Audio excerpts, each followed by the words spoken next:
என்ன மருமான் கடுமையா யோசிக்கிறேன். ஒன்றும் இல்லை மாமா, தொழில்களை பத்தி தான் யோசிச்சுட்டா மாமா. மாடி விடும் பரவாயில்லடா அந்த வாழ்க்கை. மேட் எங்க வரீங்க? புள்ளே மேசரி கூட்டடா, கூட்ட போறேன். உங்களை புள்ள விட்டில ஆளடா, நான் பாரண்டா போயிட்டு அவசரமா போறேன் பாரு. இந்த மனுஷன் குறையை தான் சுட்டி காட்டி காய்ப்பானு. நமக்கு புள்ளே இல்லைங்கிறது எப்படி காய்ச்சிட்டு போறான் மத்தியா? குத்தாம குத்தி காட்டிட்டு போறான் பார். மேன் சொல்லுமா, அவன்ட கதையெல்லாம் நீ விடு. அவன் குத்தி காட்டுறதெல்லாம் அது பெருசு இல்ல. நான் ஒரு வழி ஒன்று இருக்கு செல்லையா. நீ மருமான் காசு கொஞ்சத்தை எடுத்துட்டு இந்தியாவுக்கு போ. இந்தியால பெரிய டாக்டர் அது இல்லடா மருமானே. இந்தியால பெரிய பெரிய டாக்டர் மாதிரி இருக்காடா மருமானே. கூட்டிட்டு போய் காட்டினீடா விட்டன பிள்ளைக்கு உனக்கு 10 மாசம் 6 மாசத்துல புள்ளதான்டா. இவன்ட கதையெல்லாம் இவன்ட கதைக்கு பின்னால சரிதான் மாமா. நான் அதை நீ செய்ய போறேன். எவ்வளவு சில வலிக்கலாம் மாமா. நீ போ. உன்னை அடுத்த முறை நான் சந்திக்க போல புள்ளையோட சந்திக்கணும். போ போ. கான்படி உளுந்து விடகு யாரையும் நான் குடிச்சு தூக்கி போட வேண்டாப்பா. பிள்ளைகள் வந்தாலும் உளுந்துருமாடாப்பா இதுக்குள்ள கான்படிக்குள்ளே. இந்த மச்சின ஒரு மாதிரி சோகத்துல வர மச்சின. என்ன மச்சின கால் மஜா? நான் இந்தியா போறேன் மஜா. ஏன் என்ன பிரச்சனை? புள்ளைலேருந்து கிடந்தவெல்லாம் குத்தி காட்டுறான் மஜா. அதுக்கு மஜா சேர்க்க முடியுமாது என்ன புள்ளைய பெற்று எடுத்துட்டு வரா மஜா. எனக்கு இது நீங்க மச்சின இப்படி எல்லாம் செய்ய போறீங்க? சும்மா போங்க மஜா. உங்க கூட கொண்டாடி ஏத்தினாரு எனக்கு என்ன குத்தி காட்டி காய்ச்சிருக்கா. மச்சினேன் புள்ளே இல்லைன்னு சொல்றதுக்காக வேண்டி நாம அல்லாட்டதான் மச்சின கேட்கணும். இப்படி அவசரப்பட்டு இந்த மாதிரி முடிவு எல்லாம் எடுக்கிறது. அல்லாட்ட எவ்வளவு தரம் கேட்டுட்டோம். உங்களுக்கே சரி இந்தானே கிடந்தவெல்லாம் குத்தி காட்டுறான். ரோட்டால போறதுக்கு வழி இல்லாம இருக்கு. அவ்வளவு பேரும் குத்தி காட்டி காய்க்கானு.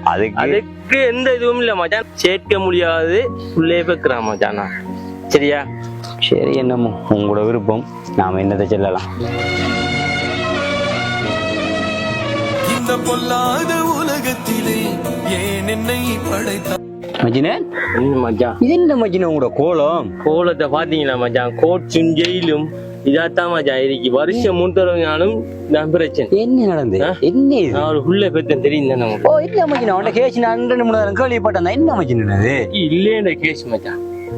உம்பளை கேசி கள்ள கேசி சகலதும் ஏண்டா பெத்த மண்டிருக்கு மச்சான். அழிஞ்சு தெரியும். அந்த கோலத்தை பாத்தீங்களா?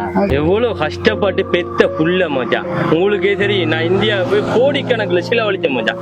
இப்ப சின்ன சோறு இல்ல மச்சான். அவனால அவ்வளவு பிரச்சனை விஷயம் மச்சான். இதைத்தானே மச்சினேன் அன்றைக்கு நான் உங்கள்கிட்ட சொன்னேன். நீங்க கேட்கல மச்சினேன். நான் உங்கள்கிட்ட சொன்னம்பா, அல்ல உங்களுக்கு தாரடைமுல தருவாங்க, இறைவன்கிட்ட கேளுங்க.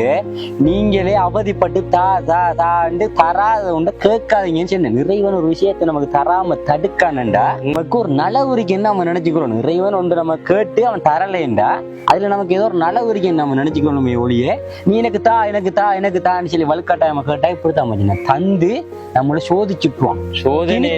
திணிச்சிருவான் நமக்கு. நீ பாத்தீங்களா எப்படி இருந்த, நீங்க எப்படி இருக்கிறீங்க மச்சினே? அதுக்குதான் இப்ப அவன் கதைக்கான் இவன் கதைக்கான்னு சொல்லி புள்ள குட்டி இல்லைன்னு சொல்லி தப்பான வழியில ஒரு புள்ளைய பெத்துட்டு வந்தா இதான் மச்சினே நடக்கும். இதுதான் மச்சினே நான் அன்றைக்கு உங்கள்கிட்ட சொன்னேன். இறைவன் நமக்கு தரக்குள்ள நாம எடுத்துக்கலாம். இறைவன் தாரத்துக்கு முதல்ல கேட்டு இருந்தா நம்மளுக்கு இறைவன் திணிச்சிருவான். அது சோதனையாகவும் வந்துடும் நமக்கு. நீங்க எவ்வளவு சென்னீங்க மச்சான். அல்லாஹ்வை நம்பாம அவன் இவன் செல்றான்னு சொல்லி நாம போய் தவறான முடிவுல போய் இறங்கிட்டோம். நம்மளுக்கு ஒரு குறை வாரது இறைவன் ஒரு சோதனைக்கான தாரதுதான். அடுத்தவன் நம்மளை பார்த்து கேவலப்படுத்தணுங்கிறதுக்கான தாரல. இறைவன் ஒரு காலம் நம்மளை கேவலப்படுத்த மாட்டான். விளங்குதா? உங்களோட விஷயம் மத்தவனுக்கு ஒரு பாடம். விளங்குதா?